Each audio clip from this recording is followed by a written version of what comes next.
하나님의 말씀은 레위기 16장입니다. 레위기 16장 29절부터 34절 보겠습니다. 레위기 16장 29절부터 34절 찾으셨으면 우리 한 목소리로 합독하겠습니다.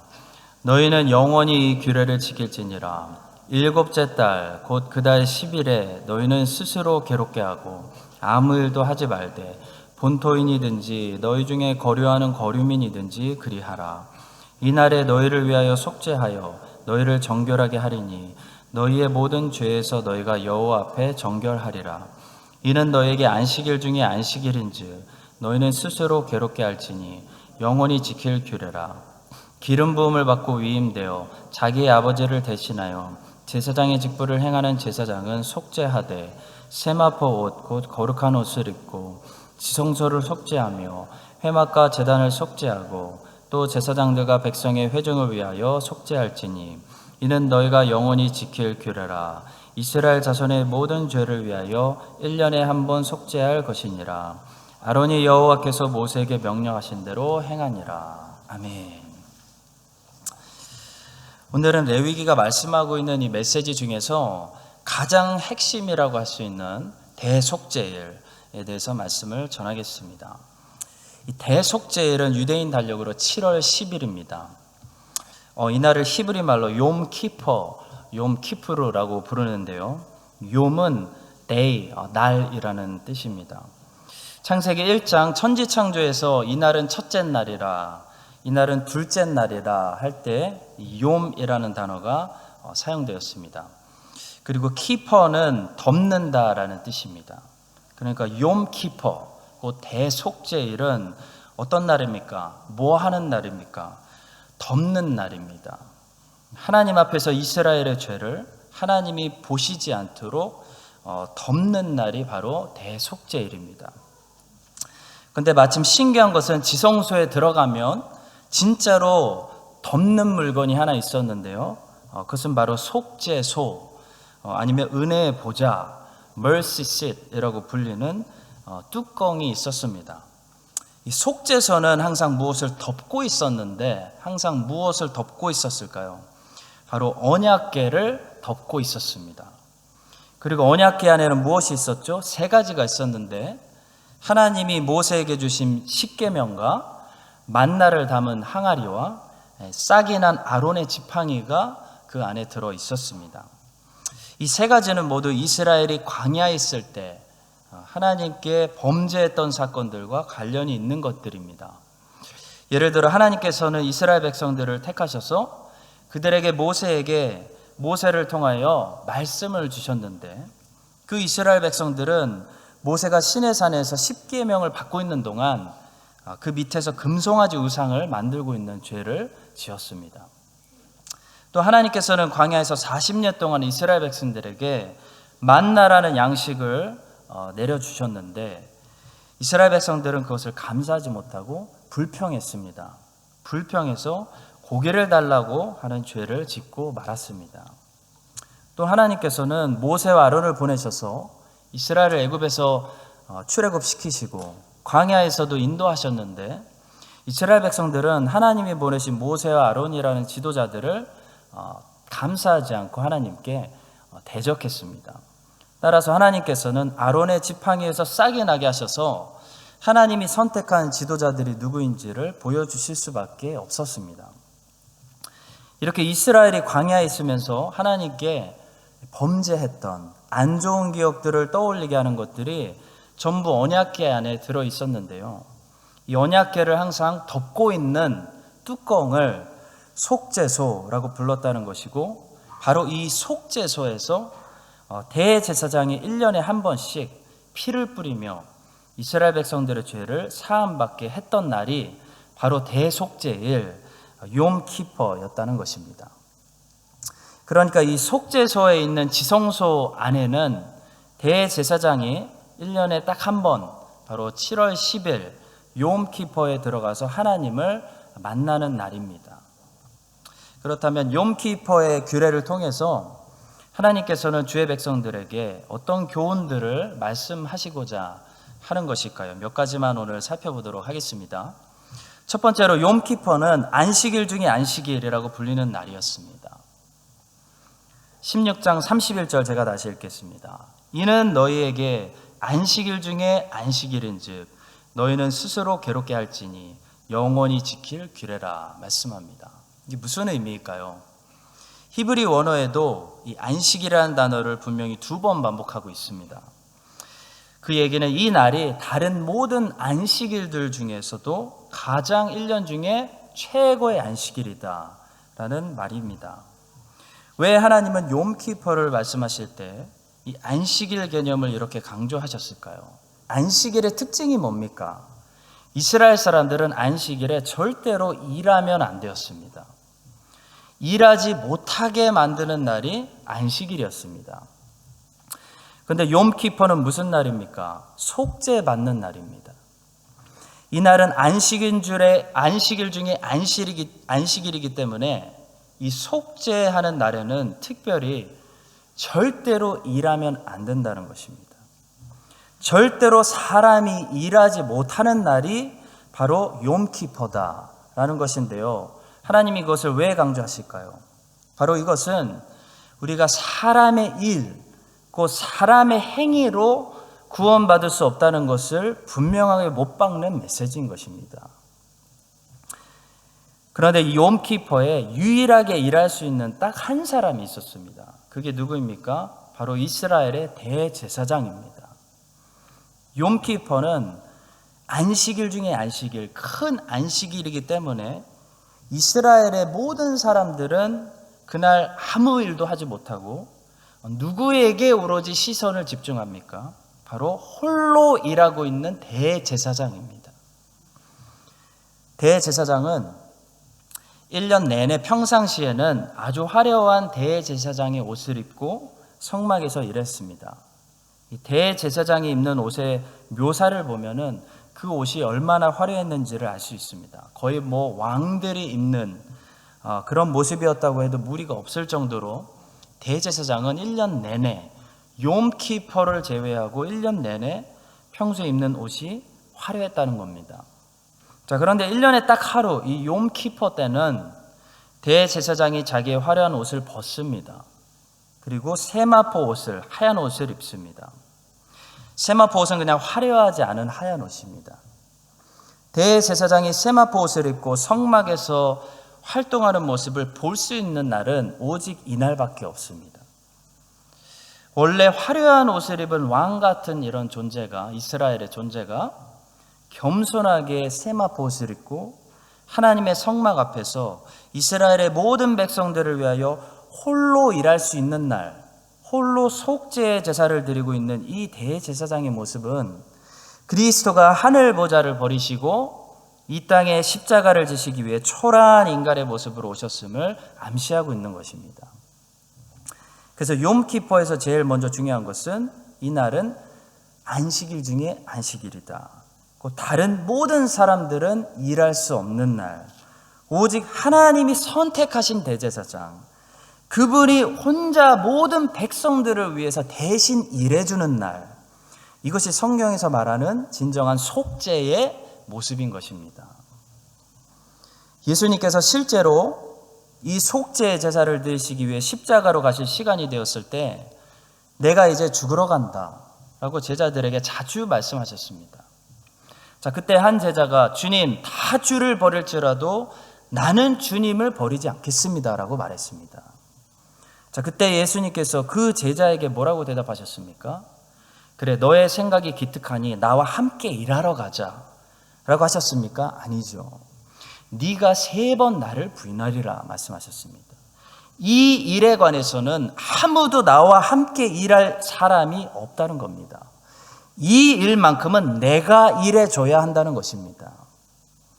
성도 여러분, 예수님이 제자들을 아무리 사랑하셔도 예수님이 제자들을 초대하지 않으시고 예수님이 꼭 혼자서만 걸어가셔야 하는 그 길이 딱 한 개가 있었는데요. 그 길은 바로 주님이 죄인들을 위해 죽으셔야 하는 십자가의 길이었습니다. 이 길은 주님만이 홀로 걸어가 주셔야 되는 길입니다. 우리는 주님의 십자가와 우리의 십자가를 혼돈하지 말아야 됩니다. 구별해야 됩니다. 주님이 주님을 따르는 제자들에게 나를 따르려면 너희 자신을 부인하고 너의 자기의 십자가를 지고 나를 따라야 한다 라고 말씀하셨을 때는요, 그 자기의 십자가는 죄를 사하는 속죄의 십자가를 말하는 것이 아닙니다. 여러분과 제가 짊어지는 우리의 자기 십자가는 그냥 우리의 육체를 부인하고 우리의 육체 정욕을 못 받기 위한 십자가죠. 우리가 그 십자가에서 죽는다고 해서 우리의 죄가 하나님 앞에 하나라도 속죄받는 것은 아니라는 겁니다. 우리의 죄는 누구의 십자가로 속죄받습니까? 오직 예수 그리스도의 십자가로 우리의 죄가 속죄받는 것입니다. 주님이 걸어가신 주님의 십자가는 주님만이 걸어가실 수 있는, 죄가 없으신 주님만이 걸어가셔서 모든 죄인들을 위해서 속죄해 주실 수 있는 속죄의 십자가였습니다. 다른 사람들의 죄를 사하기 위해 죄가 없으신 주님이 속죄의 제물이 되시는 그 제사가 바로 주님의 십자가였다는 것입니다. 이것은 오직 주님만 가실 수 있는 길이었습니다. 우리가 주님을 아무리 사랑해도 우리가 주님과 함께 가 드릴 수가 없는 그런 길이었습니다. 욤키퍼가 이 사실을 명확하게 보여주고 있습니다. 너희들이 아무리 나를 사랑해도 이날 이 일만큼은 너희들의 죄를 사해주는 이 속죄 일에는 너희들이 일할 수 있는 게 아니다. 안식일 중에 안식일이다. 오직 내가 해줘야 된다라는 말씀입니다. 따라서 대속죄일에 대제사장이 아닌 이스라엘 사람들은 그러면 뭘 했을까요? 그들이 할 수 있는 일은요, 가슴을 치면서 금식하면서 스스로를 괴롭게 하면서 자신의 죄를 진심으로 회개하면서 저 대제사장이 홀로 우리를 위해 속죄하기 위해서 저렇게 일하는 모습을 지켜보는 일밖에 할 수 있는 일이 없다는 것입니다. 성도 여러분, 구원은 대제사장이 홀로 일하셔서 그분의 공로로 우리가 은혜로 받는 것이 구원입니다. 우리의 어떤 종교적인 행위나 우리의 어떤 열심의 공로로 받는 것이 아니라는 겁니다. 구원받은 성도에게 행위가 없다는 것이 아니라 구원받은 성도들에게는 믿음의 증거로 행위가 있어야 됩니다. 그러나 그 행위가 그 성도를 구원해주는 공로가 아니라는 겁니다. 그 성도는 그 성도를 위해서 십자가에서 보혈을 흘려주신 주님을 믿음으로 구원받고 그 구원받았다는 증거로 하나님을 기쁘시게 하는 행위를 하는 것뿐입니다. 그래서 대속죄일에는 이스라엘 백성들이 아무도 일하지 않았습니다. 대제사장이 그들을 위해서 해주시는 일을 지켜보면서 가슴을 치는, 스스로 괴롭게 하는 안식일 중에 큰 안식일이었다는 사실을 우리가 기억하면서 예수님께서 십자가로 가실 때 아무 일도 하지 못하기 때문에, 너무나 죄송스럽기 때문에 가슴을 치면서 울면서 그분을 졸졸 따라가며 그 발 앞에서 눈물을 흘렸던 사람들이 있었죠. 바로 믿음의 여인들입니다. 그 믿음의 여인들처럼 여러분과 저도 예수님께서 홀로 우리의 구원을 위해 베풀어 주신 저 십자가를 우리가 바라볼 때마다 가슴을 치며 나의 죄를 애통하며 하나님께 죄를 회개하며 오직 예수님만 감사하고 주님만 높여드리는 그런 주님의 백성들 될 수 있기를 간절히 축원합니다. 자, 두 번째로 이 욤키퍼의 중요한 메시지는 완벽한 속죄입니다. 자, 구약에서 죄를 속죄하는 제사 중에는 이미 속죄제와 속건제와 번제가 있었다는 것을 우리가 배웠습니다. 사람들은 구약의 번제와 속죄제와 속건제를 자주 드리면서 죄를 하나님께 사함 받았다는 겁니다. 자, 그런데 왜 또 이런 날이 필요할까요? 왜 대속죄일이 필요할까요? 한마디로 얘기해서 번제와 속죄제와 속건제만으로는 모든 죄를 사할 수 없었기 때문입니다. 자, 번제와 속죄제와 속건제의 특징이 있습니다. 바로 예배자가 죄를 깨달을 때 드리는 제사였다는 겁니다. 다시 말해 죄를 깨닫지 못하면 드리지 않는 제사가 번제와 속죄제와 속건제입니다. 레위기 4장 13절을 예로 보겠습니다. 만일 이스라엘 온 회중이 여호와의 계명 중 하나라도 부주 중에 범하여 허물이 있으나 스스로 깨닫지 못하다가 그 범한 죄를 그 사람이 깨달으면 회중은 수송아지로 속죄제를 드릴지니 그것을 회막 앞으로 끌어다가 속죄제를 드리라 말씀하고 계십니다. 성도 여러분, 우리는 우리의 모든 잘못을 깨닫지 못한다는 거 아십니까? 우리가 깨닫고 인정하는 죄는 우리가 지은 모든 죄에 하나님 보시기에 지극히 일부분에 불과하다는 거 아십니까? 죄인들의 제일 큰 죄가 뭔지 아십니까? 자기의 죄를 인정하지 않는다는 겁니다. 왜 인정하지 않을까요? 자기의 죄를 깨닫지 못하기 때문입니다. 남의 죄는 잘 보이는데 자기의 죄는 안 보이는 겁니다. 자, 그런데 문제는 우리가 못 깨달았다고 그러면 죄가 없는 것이냐? 그렇지 않은 게 문제입니다. 우리가 못 깨달았어도 하나님이 보실 때는 우리에게 죄가 무수히 많습니다. 따라서 속죄제와 속건제와 번제만으로는, 곧 깨달을 때 드리는 이 제사만으로는 죄인들의 모든 죄를 사할 수가 없기 때문입니다. 왜냐하면 이런 제사들은 죄인들이 자기의 죄를 인정하면서 드리는 제사이기 때문이죠. 이스라엘 백성들은 모든 죄를 깨닫지도 못했을 뿐더러 자기들의 모든 죄를 위해서 그때그때 속죄제와 속건제를 드리는 것이 불가능했다는 겁니다. 만약 모든 죄 문제를 혹시 깨달아서 속죄제와 속건제로 이 제사로 풀으려고 하면 1년 내내 아무 일도 하지 못하고 항상 그냥 끊어지지 않고 속죄제와 속건제를 드려야 하는 것입니다.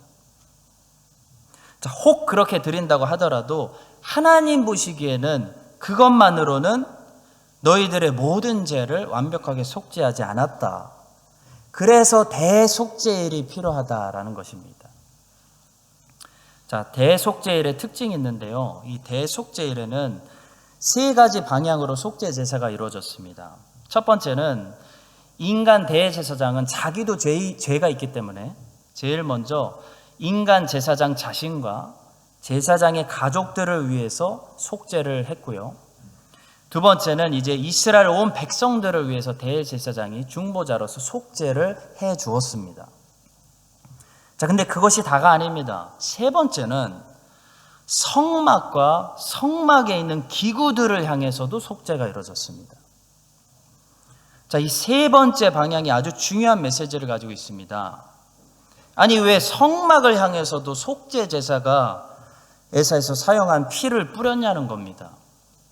왜냐하면 거기에도 하나님의 눈에 보시기에는 남아있는 부정한 것들이 있었기 때문입니다. 우리 눈에 보이지는 않지만 하나님의 눈에 보시기에는 번제단에도 부정함이 남아있고 분향단에도 부정함이 남아있었기 때문입니다. 한마디로 우리 눈에 보이지 않는 죄까지 완전하게 청소하는 날이 바로 대속죄일입니다. 하나님께서는 1년에 한 번씩 이 성막 전체를 그냥 한마디로 대청소하신 겁니다. 여러분, 그냥 청소하고 대청소하고 다르죠? 뭐가 다를까요? 대청소는 자세히 자주 하지 않습니다. 대청소는 보통 청소하지 않는 곳까지 청소하지만 자주 하진 않죠. 예를 들어 대청소는 이사 갈 때 한 번 합니다. 이사 갈 때 한 번도 살면서 청소해 보지 않는 것까지 다 들춰내면서 와, 이런 더러운 데 내가 살았구나. 그게 대청소 아니겠습니까? 하나님은 1년에 한 번씩 성막 전체를 그렇게 대속죄하신 것입니다. 레위기 16장 16절 말씀, 이스라엘 자손의 부정과 그들이 범한 모든 죄로 말미암아 지성소를 위하여 속죄하고 또 그들의 부정한 중에 있는 회막을 위하여 그같이 할 것이요. 20절 말씀, 지성소와 회막과 제단을 위하여 속죄하기를 마친 후에 살아있는 염소를 드리되. 그리고 33절 말씀, 지성소를 속죄하며 회막과 제단을 속죄하고 또 제사장들과 백성이 회중을 위하여 속죄할지니 말씀합니다. 이것이 대속죄일입니다. 자, 성도 여러분, 구약의 속죄제와 속건 제사를 드릴 수 있는데 왜 속죄일이 또 필요했다고요? 우리가 보지도 못하고 알지도 못하고 깨닫지도 못하는 죄들이 우리에게 많이 있다는 메시지를 주는 겁니다. 그렇기 때문에 1년에 한 번씩 대속죄를 통해서 하나님 눈에 보이시는 죄들까지도 다 속죄해 버렸다는 것입니다. 마찬가지로 예수 그리스도가 여러분과 저의 죄를 사해 주셨다는 것은요, 우리가 깨닫고 인정하는 죄만 사해 주셨다는 사실을 말씀하는 것이 아닙니다. 여러분과 저는 아직 우리의 미래의 죄를 죄로 인정하지 않았고 깨닫지도 못하고 있습니다. 그런데 여러분과 제가 미래에 질 죄까지도 우리 주님이 십자가에서 사해 주셨다는 겁니다. 이것이 우리 주님의 대속죄입니다. 내가 너의 죄를 사한다, 내가 택한 나의 백성들의 죄를 사한다 말씀하실 때는 그 택한 백성들의 미래에 질 죄까지도, 그들이 깨닫건 깨닫지 못한, 그들이 알지 못하는 모든 죄까지도 예수 그리스도가 십자가에서 사했다는 것입니다. 여러분과 제가 회개한다고 말하죠. 그렇지만 우리가 깨닫고 인정하는 죄, 이건 내가 잘못한 것 같아요, 하나님. 인정하는 죄는요, 우리가 지은 죄의 지극히 일부분에 불과합니다. 우리가 깨닫지 못한 영역에서 우리의 모든 죄를 우리 주님의 보혈이 덮고 있기 때문에 우리가 오늘도 하나님께 나아가서 하나님을 아버지라 부르고 하나님이 교제를 받아주시는 것입니다. 이 사실을 깨닫고 예수 그리스도의 보혈이 우리의 모든 죄를 덮고 사하신다는 사실을 여러분들 기억하시면서 영원토록 우리 주님만을 다시 찬양하고 우리 주님의 보혈을 의지하고 하나님께 나아갈 수 있는 우리 모두가 될 수 있기를 주의 이름으로 축복합니다. 세 번째로 욤키퍼에는 2마리의 염소가 사용되었다는 사실을 우리가 주목하게 됩니다. 이 욤키퍼 때 드려진 속죄 제사는 이미 우리가 레위기 4장에서 배웠던 보통 때 드려지는 속죄 제사하고 몇 가지 부분에서 차이가 있습니다.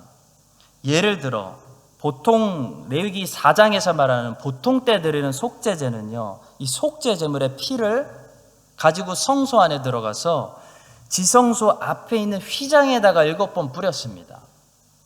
자, 그런데 이 욤키퍼 때는 휘장을 열고 들어갑니다. 그래서 지성소 안에 있는 속죄소 위에다가 7번 뿌립니다. 조금 다릅니다. 또 욤키퍼 때는 이 제물이 다릅니다. 염소 2마리를 끌어다가 속죄 제사를 한꺼번에 드리는데요, 대제사장이 먼저 염소 A를 먼저 잡습니다. 그리고 그 피로 지성소에 들어가서 속죄소 위에 7번 뿌렸습니다. 그리고 이 염소 A의 피와 그 제사 전에 자기 자신을 위해 대제사장이 먼저 드렸던 속죄 제물의 피를 섞어서 성소와 성막과 제단을 깨끗하게 속죄했습니다. 자, 그리고 특이한 것은 염소 비에게 갑니다. 이 대속죄일에는 염소 비가 준비되어 있습니다. 염소 비에게 대제사장은 모든 백성들의 죄를 안수해서 전가시켜 버립니다. 그리고 나서 그 염소 비를 아사셀이라고 부르는데요, 이 아사셀을 광야로 멀리 보냄으로써 속죄의 세레모니를 마쳤습니다. 자, 이 2 염소들을 통해 하나님께서는 하나님 백성들에게 있는 죄를 어떻게 처리하시는지, 다루시는지를 우리에게 비주얼로 보여주고 있습니다. 하나님께서는 아들 예수 그리스도의 피를 흘려서 우리의 죄를 속죄하시고, 속죄만 하시는 것이 아니라 하나님께서는 또 죄를 우리에게서 멀리 떼어내시는 분이라는 메시지가 있는 것입니다. 레위기 17장 11절, 육체의 생명은 피에 있음이라. 내가 이 피를 너희에게 주어 제단에 뿌려 너희의 생명을 위하여 속죄하게 하였나니 생명이 피에 있으므로 피가 죄를 속하느니라. 또 시편 103편 12절, 동이 서에서 먼 것 같이 우리의 죄가를 우리에게서 멀리 옮기셨으며 말씀합니다. 성도 여러분, 예수님께서는 우리의 대제사장으로서 우리의 죄를 자신의 피로 속죄하시고 또 우리의 죄가 우리에게서 점점 멀어지도록 떼어내시는 분입니다. 물론 크리스찬은 이 사망의 몸에서 완전히 벗어나야지만 죄와 영원히 작별할 수 있게 됩니다.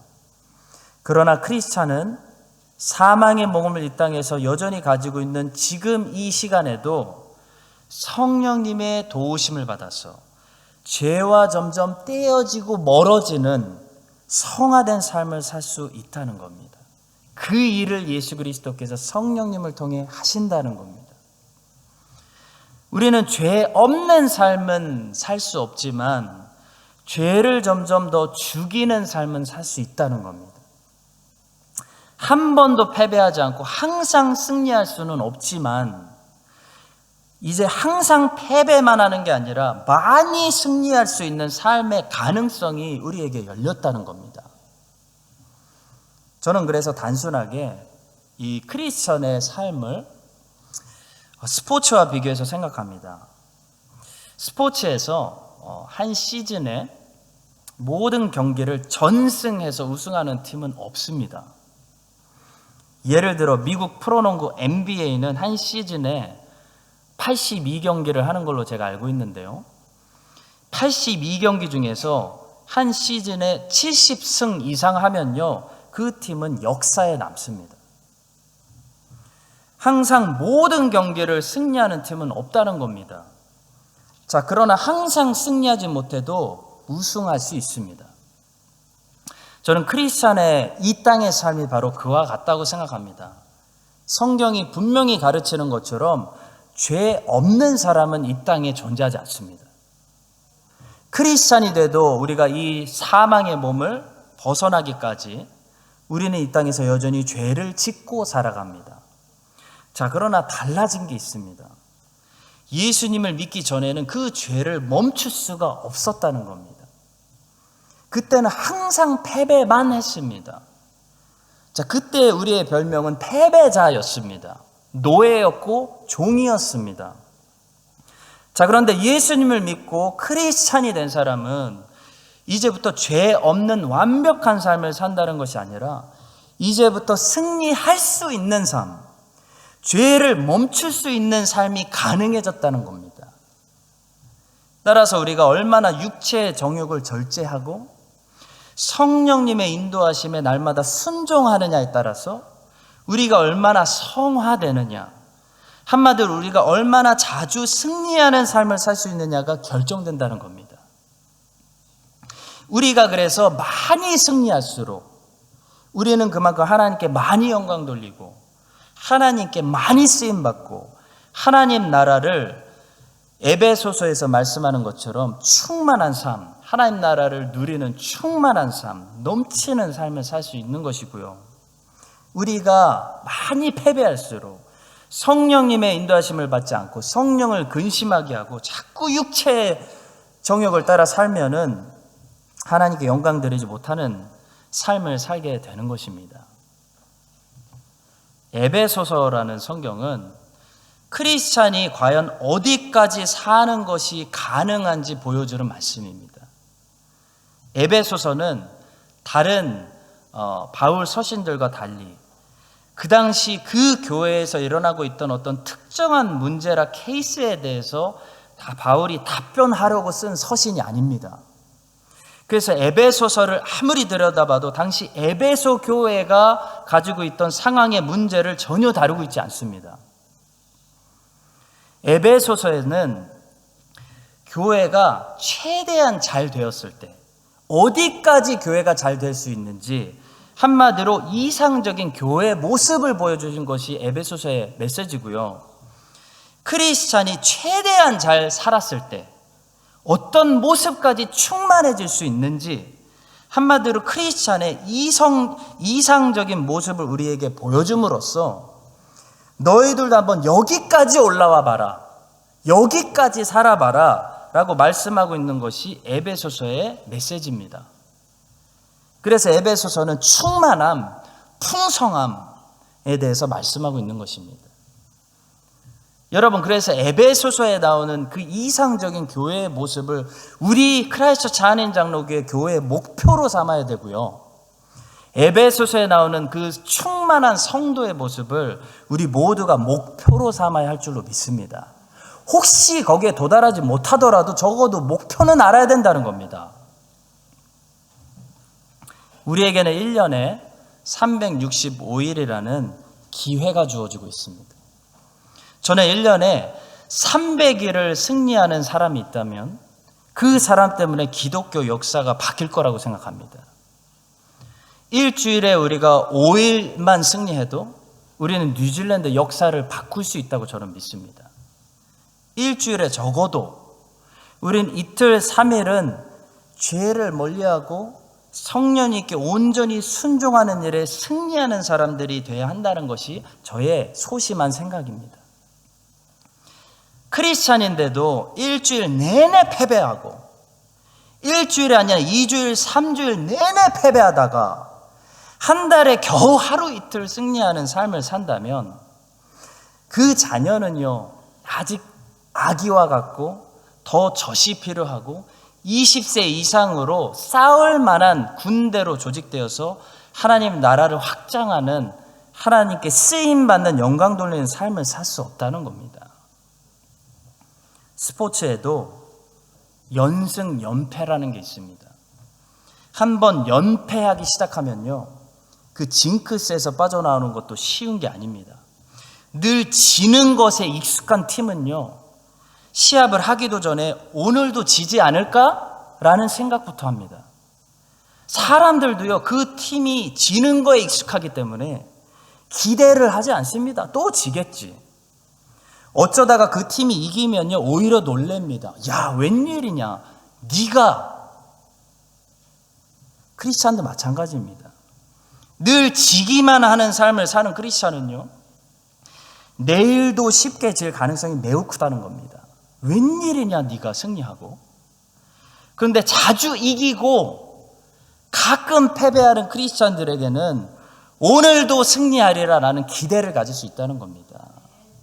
성도 여러분, 한번 스스로에게, 오늘 말씀의 거울을 통해서 스스로에게 질문을 던져보십시오. 매일 하루를 한 경기라고 생각한다면 나는 1년에 365경기 중에서 과연 몇 승이나 하는 사람일까요? 나는 승리에 더 익숙한 사람입니까? 그냥 오늘도 그냥 패배하는 일에 더 익숙한 사람입니까? 혹시 패배가 나에게 노말이 되지 않았습니까? 우리가 다 이기고 항상 승리할 수는 없습니다. 그건 거짓말입니다. 불가능합니다. 그것은 우리가 죽거나 예수님이 재림하셔서 이 몸에서 나가야 가능합니다. 우리의 성화를 주님께서 완성해 주셔서 우리가 죄 없는 영화로운 존재가 될 때야만 항상 승리하는 것이 가능한 것입니다. 성화라는 것은, 그래서 정리하자면 이기기도 하고 지기도 하는 단계를 성화라고 합니다. 자, 그런데 우리는 많이 이길 수 있다는 겁니다. 많이 이길수록 우리가 더 성화되고 우리도 기쁘고 풍성하고 충만한 삶을 살게 되고 하나님께도 많이 영광 돌리는 그런 삶을 살 수 있다는 겁니다. 죄는 아직 우리에게서 완전히 떨어지지 않았습니다. 그러나 우리는 죄를 멀리하는 삶을 살 수 있습니다. 죄가 없는 삶은 없지만 죄가 멀리 있는 삶이 있고요, 죄가 가까이 있는 삶이 있습니다. 죄가 가까이 있는 삶은 또 죄를 지을 가능성이 매우 높은 삶입니다. 그러나 죄가 있지만 죄가 멀리 있는 사람의 삶은 오히려 죄를 짓는 것이 쉽지 않다는 겁니다. 그런 사람은 열심히 많이 불순종해야 겨우 죄를 지을 수 있습니다. 왜냐하면 그 사람은 죄를 그동안 아주 멀리 했기 때문입니다. 10연승 달리고 있는 팀은요, 지는 것도 쉽지 않은 거랑 같은 거예요. 이길 확률이 굉장히 높기 때문입니다. 오늘 제가 계속 스포츠를 통해서 예를 들어드리고 있는데 한 가지 예만 더 드리면, 우리는 지더라도, 우리는 가끔 질 수밖에 없습니다. 지더라도 완전히 무너지면 안 됩니다. 축구에서 1대 0으로 지는 거하고요, 3대 0으로 지는 거하고 10대 0으로 지는 거하고 똑같이 1패인데요. 그 충격과 타격의 차이는 비교할 수가 없습니다. 옛날에 브라질 월드컵에서 홈팀 브라질이 독일에게 7대 1인가요? 완전히 참패를 당했죠. 재앙을 당했습니다. 그러면 회복되는 게 힘들다는 겁니다. 지더라도 그렇게 지면요, 많은 사람들에게 놀림을 당하고 꽤 오랫동안 그 상처를 남기게 됩니다. 마찬가지로 크리스찬은 가끔 넘어지더라도, 죄를 짓더라도 다시 그 다음날 일어날 수 있어야 됩니다. 그런데 죄를 너무 깊이 져버리고 완전히 끝까지 가버리고 완전히 무너져버리면요, 그 다음날 못 일어나요. 회복되는데 막 몇 달 걸리는 겁니다. 너무 크게 죄를 져버리면, 하나님께 탕자가 너무 멀리 가버리면 돌아오는데 오랜 회복의 시간이 걸린다는 겁니다. 그런 심각한 죄를 지면 안 된다는 겁니다. 죄와 싸우다가, 죄 죽이기를 하다가 승리하는 날이 더 많다가 가끔 지더라도 1대 0으로 져야 된다는 겁니다. 그래야 그 다음날 또 일어나서 싸웁니다. 완전히 우리가 무너져버리고 10대 0으로 깨져버리면 다음 경기도 새로운 각오로 뛸 수가 없기 때문입니다. 사랑하는 성도 여러분, 우리 주님께서는 우리의 죄를 사하시고 우리의 죄를 우리에게서 멀리 떼어내시는, 우리의 성화를 도우시는 하나님이십니다. 우리가 성령님께 날마다 순종하고 육체의 정욕을 최대한 때려 눕혀서 절제시켜 놓고 많이 승리를 거두면요, 우리가 많은 열매를 맺는 겁니다. 많은 달란트를 하나님께서 더 주셔서 더 많은 달란트를 남기며 더 많이 하나님의 나라 일을 하며 더 많이 하나님께 영광 돌리고, 에베소서가 말씀하는 충만한 삶, 풍성한 삶, 승리하는 삶, 신바람 나는 삶을 살 수 있는 것입니다. 우리는 죄 없는 삶을 살 수는 없습니다. 그러나 죄를 이기는 삶을 살 수가 있습니다. 여러분과 제가 이런 삶을 주시기 위해서, 여러분과 저에게 이런 승리하는 삶을 주시기 위해서 기대하시고 십자가에서 보혈을 주신 주님의 은혜를 우리가 다시 기억하고, 항상 승리하지는 못하더라도 매일 패배하는 삶이 아니라, 그냥 가끔 승리하는 삶이 아니라 자주 승리하는 삶을 살 수 있게 되기를 예수님의 이름으로 간절히 축원드립니다. 우리 함께 오늘 주신 말씀 가지고 결단하고 다시 승리할 수 있도록 결단하고 제가 축도하고 마치겠습니다. 두 가지 위해서 기도하겠습니다. 첫 번째로, 죄를 깨달아서 회개하는 것은 지극히 일부분입니다. 그리스도는 우리가 아직 깨닫지도 못한, 그래서 우리가 알지도 못하고 인정하지도 못한 우리의 모든 미래 죄들까지도 용서하여 주셨습니다. 그러면 우리가 이 땅에 살면서 성화되면서 배우게 되는 건 뭐냐면요, 우리의 죄를 더 깨달아 가는 겁니다. 더 죄에 대해서 애통하는 자들이 되는 겁니다. 신앙생활은요, 성화의 일부분은 뭐냐면 내가 죄인 중에 괴수라는 것을 신앙생활 하면 할수록 깨달아 가는 겁니다. 그런 깨달음이 나에게 임할 수 있도록, 존 버년이 말했죠. 죄인 중에 괴수인 나에게 넘치는 은혜, 그런 책을 썼습니다. 사도 바울은 진짜로 그런 생각을 가지고 있었던 것 같습니다. 내가 세상에서 제일 괴수구나. 그런 모든 깨달음이 이 교회에서 제일 죄인 중에 괴수가 나구나. 나 때문에 교회가 이런 거구나. 나만 잘하면 되는데 내가 문제구나. 라는 것이 진정으로 깨달아지는 것이 성화입니다. 정말 그런 깨달음이 나에게, 여러분과 저에게 죄를 더 깨달아가는, 주님이 이미 용서해 주신 그 죄들이 깨달아져서 애통하는 자는 복이 있나니 저희가 위로를 받을 것이며, 이 복이 우리에게 임하는 그런 시간이 될 수 있도록 우리 함께 기도하도록 하겠습니다.